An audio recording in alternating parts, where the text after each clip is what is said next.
This week there have been a couple of meetings I've been at which have been related to homelessness. The first was on Sunday night at the Nazarene Church in Parkhead, where there was a Thanksgiving service for the night shelter, which has been run through the winter months from December to the end of March in the east end of Glasgow, and actually in the lodging house mission in East Campbell Street. But people from all over the city have been able to go there and get shelter who would otherwise have been sleeping rough. They had basically just 40 mattresses on the floor, and that work was led by Glasgow City Mission.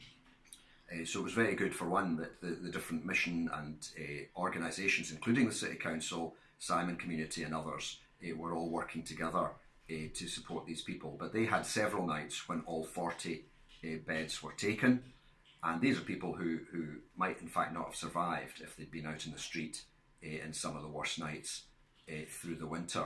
So that was really encouraging. And then last night, or well, at least on Wednesday night as well, I was at the annual general meeting of the Lodging House Mission, which had been hosting the night shelter, and they also had some amazing figures of the number of people that have been helped going in. They've had up to 160 people in a day going in and using the facilities, which is basically a free lunch and tea and coffee throughout the day as well, and they can be then helped into perhaps getting a tenancy or other support that they might need.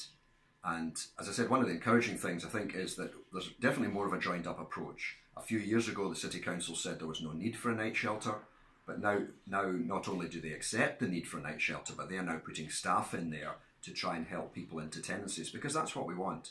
But it's not just because there's no house available that someone might be sleeping in the streets. There can be all sorts of reasons.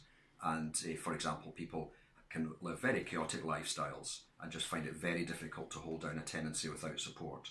So I really am enthusiastic about the work that the Glasgow City Mission, the Lodging House Mission and other such groups are doing in this city.